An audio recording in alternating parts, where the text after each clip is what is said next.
안녕하세요. 똑똑해 토익입니다. 이번 영상은 정기 토익에서 고득점을 받을 수 있는 필수 독해법이고요. 토익 지문은 163번을 기준으로 해서 이전 지문과 이후 지문으로 나눌 수 있는데 163번부터는요. 먼저 장면으로 요약을 하고 그리고 풀어주세요. 그게 가장 확실한 방법입니다. 문제부터 풀었을 때 깨지는 세 가지가 뭐냐면 키워드가 붙지 않아요. 문제의 키워드와 지문의 키워드가 163번부터는 달라지기 시작하거든요. 그래서 독해할 때 아주 악영향을 미칠 수 있습니다. 두 번째, 근거가 순서대로 안 나오는 경우도 있습니다. 실제로 토익 시험을 보다 보면 169번 문제의 정답 근거가 170번 문제의 정답 근거보다 뒤에 나오기도 하거든요.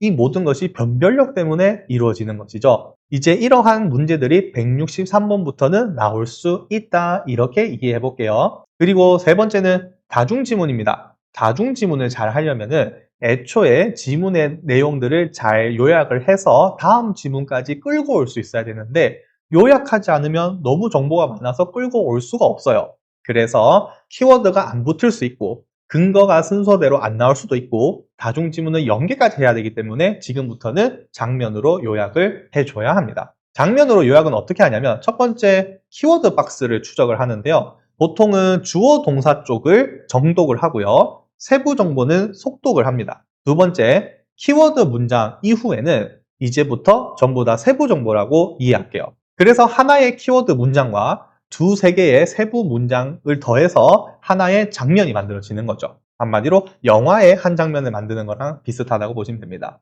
이때 키워드의 이미지가 갑자기 확 바뀔 때가 있거든요. 이거는 파트 6 하시면서 연습해 주시면 좋습니다. 키워드 이미지가 확 바뀌면 그때부터는 장면 2, 두 번째 장면으로 넘어가서 다른 장면이 되는 것입니다. 말로만 하지 않고 글 보면서 다시 설명드릴게요. 토익 지문으로 넘어왔습니다. 보통의 토익 지문이 이런 식으로 생겼죠. 168번과 171번 이 지문으로 예시를 들어볼 건데요. 굉장히 놀라운 사실은 뭐냐면 문단이 나뉜다고 해서 장면이 나뉘는 것도 아니고요. 문단이 하나라고 해서 장면이 하나라는 뜻도 아닙니다. 이거는 영어 장문법입니다. 그래서 이 글을 읽을 때는요. 가장 중요한 거 장면을 먼저 스케치를 하는 거. 스케치를 하기 위해서는 핵심적인 부분만 빠르게 정독해주고 나머지 부분들은 속독을 합니다. 다시 핵심 부분들을 읽어주고 나머지 부분들은 속독을 합니다. 이런 식으로 글을 스캐닝을 하면서 장면들을 어떻게 나눌 것인지를 파악을 할 거예요. 첫 번째 장면과 두 번째 장면, 사실 첫 번째 장면은 그냥 상투적인 말, 구매해 주셔서 감사합니다 이런 말이거든요. 앞으로 오래 써주세요 이런 건 장면으로 취급 안 하죠. 근데 두 번째 장면은 뭐로 시작하냐면 this said 이라고 시작을 합니다. this said 이라고 시작한다는 건 뭐냐면 앞에서 얘기했던 purchases를 받아서 오케이, purchases에 대해서 세부 정보를 추가하겠다는 뜻이거든요. 그래서 this said includes를 보시고 이제 세부 정보 출발하네. 나머지들은 사실 그냥 속독입니다. 이제 이 this said을 읽고 나서 다음 문단으로 넘어가시면 또 뭐가 나오냐? all V사의 pens라고 나옵니다. 또다시 제품 얘기가 나오고 있죠? 그러면 두 번째와 세 번째 문단은 같은 장면으로 이해를 하세요. 그래서 세 번째 문단까지도 제품의 세부 정보가 계속 연결이 되는 것이고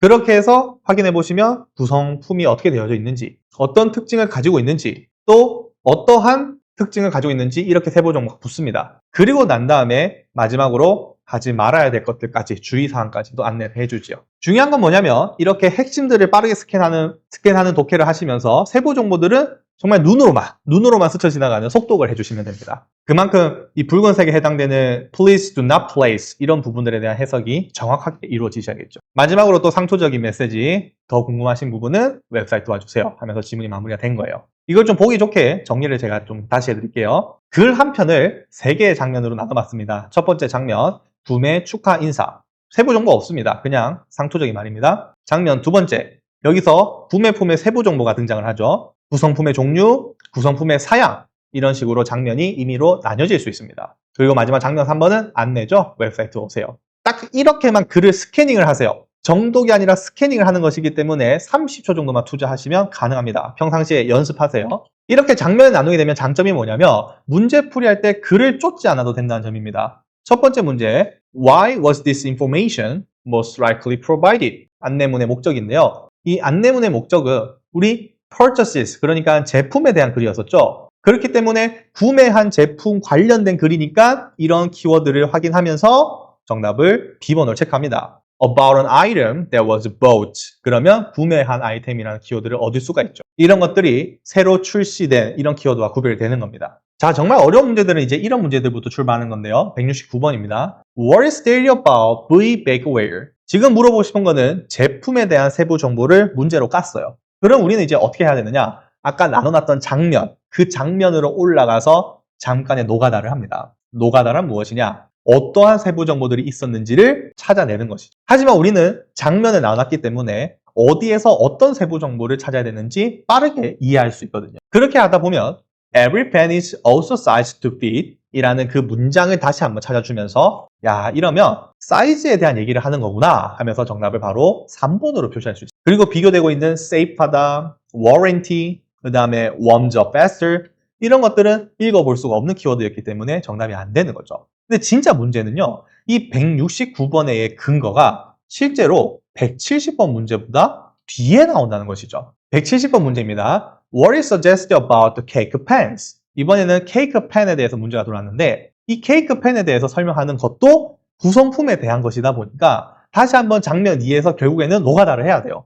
이렇게 되다 보니까 앞에 문제보다 근거가 앞에 나올 수도 있고 뒤에 나올 수도 있게 되는 거죠. 그래서 그 펜에 대한 얘기는 언제 나왔었냐면 모든 V펜들이 어떤 특징? Non-stick surface라는 본문이 있었어요. 그래서 그 non-stick surface를 no-stick coating으로 바꿔주면서 정답이 2번으로 처리됩니다. 그래서 원문을 보시면은 각각의 근거들이 오히려 non-stick surface 이 부분이 170번에서 해결이 되고 Every pen is also sized 이 부분이 169번에서 해결이 됐다는 걸 알 수 있는 거예요. 그래서 여러분들이 글을 읽을 때 어떨 때는 순서대로 풀면은 잘 풀리는데 어떨 때는 글이 자꾸 꼬이는 거야. 왜 꼬이는지를 제가 지금 명확하게 알려드리는 거예요. 그것은 절대 우연이 아니고요. 시험에서 바라는 부분입니다. 또 다른 예시 또 보여드릴게요. 두 번째 예시 사내 공지인데요. 원문은 이런 스타일이었습니다. 이것도 제가 바로 장면으로 나눈다고 봤을 땐 이렇게 장면이 하나, 둘로 나뉠 수 있겠죠. 첫 번째 장면은 공지 내용의 핵심, 그러니까 주제문처럼 출발을 했고요. 그걸 어떻게 할 수 있냐면 will begin moving 이렇게 잡아냅니다. 그리고 뒤에 나오는 세부 정보들은 정말 눈으로만 이해하는 속독 처리를 하는 거예요. 그리고 그 다음 문장에 딸려오는 bright way will be turned off 이런 부분들도 전부 다 이제 공지문에 대한 주제문에 대한 세부 정보를 붙으면서 여기까지가 장면 1번이 됩니다.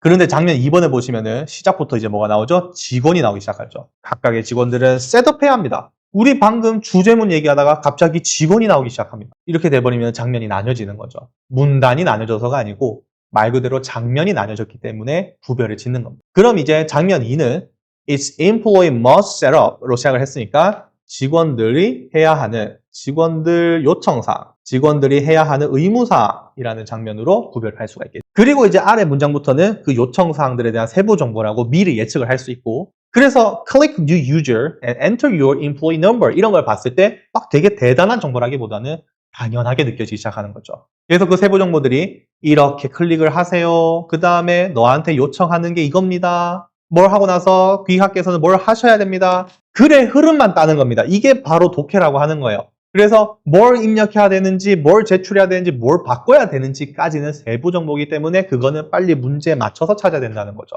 자, 그래서 정말 중요한 메시지 지금부터 던질게요. 대부분의 학생들은 세부 정보를 소화하고 뒤늦게서 문제를 확인하지만 정말 똑똑해식으로 해석을 하시려면 빠르게 글을 나눈 다음에 더 빠르게 문제부터 확인해야 됩니다. 그리고 그 문제를 지문에서 다시 찾을 때에 다시 돌아오기 쉽도록 환경을 만들어 놔야 되는 거예요. 그게 바로 진짜 독해라는 겁니다. 이러한 독해를 저랑 같이 정말 빠른 시일에 만들 수 있거든요. 한 달이면은 만들 수 있기 때문에 같이 훈련하고 싶으신 분들은 제가 이제 게시글 해서 똑똑해 일기를 모집한다고 공지를 올려놨는데 그 일기 신청 한번 해보세요. 딱 한 달이면은 저처럼 독해하는 것이 바로 가능해질 겁니다. 글이 이렇게 나뉘어진 다음에 이제 문제풀이에 적용을 하면 이제 첫 번째가 이 그룹에 대해서 출제가 된 거죠. 이 그룹에 대해서 얘기해 주는 것이 첫 문장에서 우리가 이게 글에서 we라고 나왔거든요. 우리가 뭐 할 건가? 우리 뭐 할 거냐면 옮겨갈 거다. 옮겨갈 거다. 그래서 스위칭이라는 단어가 되는 겁니다. 그 다음 두 번째 문제 173번. 이게 바로 not about 소거법 해야 되는 문제인데요. 어쩔 수 없이 이런 문제들은 노가다를 통해서 정답을 찾아야 하지만 오늘 똑똑해 원리는 뭐? 최대한 왕복을 덜 하고 빨리 찾게 하는 거. 그게 오늘의 원리라고 보시면 돼요. 지금 해야 되는 것이 직원들이 뭘 해야 하는가? 요청문이 들어왔죠. 그러면 아까 나눈 장면 두 번째로 넘어가라는 겁니다. 그 두 번째로 넘어가서 최대한 노가다를 빨리 끝낸 다음에 없었던 정보를 찾아내는 거죠. 그러면 Team's name, Step ID number, password 순차적으로 확인이 가능한데 이런 것들이죠. Employee number, password, team name 이렇게 찾을 수 있단 말이죠. 하지만 이메일 애드레스는 찾아볼 수 없기 때문에 정답이 B번이 되는 겁니다. 세 번째 문제는 about the process. 이번에는 process에 대해서 문제가 나왔는데요. 이 process에 대해서 장면이 넘어가는 거잖아요. 왜냐하면 직원이 해야 할 일에서 process에 대해서 넘어가는 거니까. 그래서 실제로 본문에 보시면은 장면이 이렇게 나뉘어지는 겁니다. 바로 여기까지가 직원에 대한 설명이 나오는 내용이었었는데 근데 그 다음 문장부터 뭐가 나오냐면 the whole task라고 들어오죠. 이게 또 작은 장면이 사실 하나 분기가 되는 거예요. 그래서 사실 장면이라고 하는 것은요. 물론 개인이 나누기 나름이지만 어느 정도의 기준이 있어요. 바로 그 기준은 한 문단이라고 꼭 하나일 필요는 없다. 문단이 2개라고 해서 꼭 2개일 필요가 없다. 글을 읽다 이미지가 확 바뀌면 그때부터 장면을 바꿔주시면 됩니다. 그래서 태스크에 대한 장면을 이렇게 작게 또 다시 분기를 하면서 어떻게든 정답은 저 문장에서만 만들어내는 것이죠. 이렇게 장면들이 잘 나뉘어지면 내가 어떤 박스를 통해서 정답을 내야 하는지 명확하게 알 수 있는데요. 다른 박스들, 그러니까 노이즈라고 하겠습니다. 다른 노이즈를 신경 쓰지 않으면서 정확도와 풀이 속도가 다 좋아지는 거리라고 보시면 되겠고 그 프로세스 태스크에 대한 그 세부 정보가 no more than 10 minutes라고 되어져 있으니까 목에 칼이 들어와도 이 정보를 활용해서 길지 않다라는 정답을 내는 거예요. 마지막으로 연계하는 모습도 제가 보여드릴게요. 연계 지문 중에서 첫 번째 지문을 제가 원본으로 들어왔는데요. 이 연계 지문을 그대로 두시면 안 되고 장면을 통해서 깔끔하게 나눈 다음에 다음 지문과 연결을 해야 어떤 부분을 연결해야 되는지 빨리 찾을 수가 있어요. 그래서 첫 번째 지문에 대해서 장면을 먼저 나눠보면 첫 번째 장면입니다. 서비스를 발표합니다. Will start offering 이라고 들어오죠. Will start offering. 뭘 제공해주겠다 앞으로. 그리고 나서 무엇을 제공해주는지, 언제 제공을 해주는지, 왜 그런지까지도 전부 다 세부 정보로 내려오는 거거든요. 그리고 두 번째, we may add more service options later. 그 제공을 해주겠다라는 것에 덧붙여서 추가로 예정될 수 있는 것도 마지막에 들어오면서 첫 번째 장면은 새로운 서비스가 무엇인지, 무엇을 더 해줄 수도 있는지 정리가 딱 된 장면이에요. 자, 이런 식으로 추가가 가능하다고 했었던 이런 열린 결말. 그러니까 추가를 안 해줄 수도 있고 해줄 수도 있는 거잖아요. 그게 바로 may라는 단어인데 바로 이러한 열린 결말이 전부 다 연계의 포인트가 되면서 실제로 다음 지문에서 이 연계 포인트가 어떻게 되었는지 확인하는 그런 문제가 바로 연계 추론 문제. 그렇게 첫 번째 장면을 나눈 다음에 장면 2번까지 마무리를 하면 We'll be able to look fair. We are now setting aside dedicated area. 그래서 지금부터는 우리가 뭐 할 건지, 정확하게 앞으로 뭐 할 건지를 얘기를 하는 것인데 이렇게 교육을 하겠다는 얘기까지 하면서 마무리가 된 겁니다. 그리고 난 다음에 이제 문제를 확인을 해보면 이렇게 두 번째 지문 그래픽 확인 가능하고요. 이제 이 그래픽을 위해서 얘기했었던 우리가 뭔가를 추가할 수도 있다 했었던 서비스 옵션이라는 부분이 있었는데 이런 걸 보면서 이 중에 뭔가 하나는 새로 추가가 된 거겠구나라는 예측을 하기 시작하는 겁니다. 첫 번째 문제입니다. Based on the memo, why is the store starting screen repair? 이게 바로 어려운 문제들의 특징인데요. 문제 자체를 지문에서 쉽게 찾지 못하게 된다는 거죠. 그래서 세부 정보를 이렇게 문제로 내버리니 장면에서 바로 찾는 것이 아니라 장면 안에 세부 정보를 가져야 돼요. 하지만 우리는 그 장면의 세부 정보들을 어느 정도는 요약을 하고 왔잖아요. 그렇기 때문에 정확하게는 기억이 나지 않더라도 어디에서 다시 찾아야 되는지는 충분히 다시 알 수 있다. 그래서 이 Starting Screen Repair에 대한 장면은 비록 여기에서 출발을 했지만 여기에 세부 정보를 붙이면서 이런 식으로 뭔가 세부 정보가 있었다는 게 기억이 나며 Many customers have asked for it 이런 부분들을 살려서 정답을 다시 만들어내는 겁니다. 자, 그게 what customers want 이 부분이랑 매칭이 돼서 정답이 3번이 되는 것이죠. 두 번째는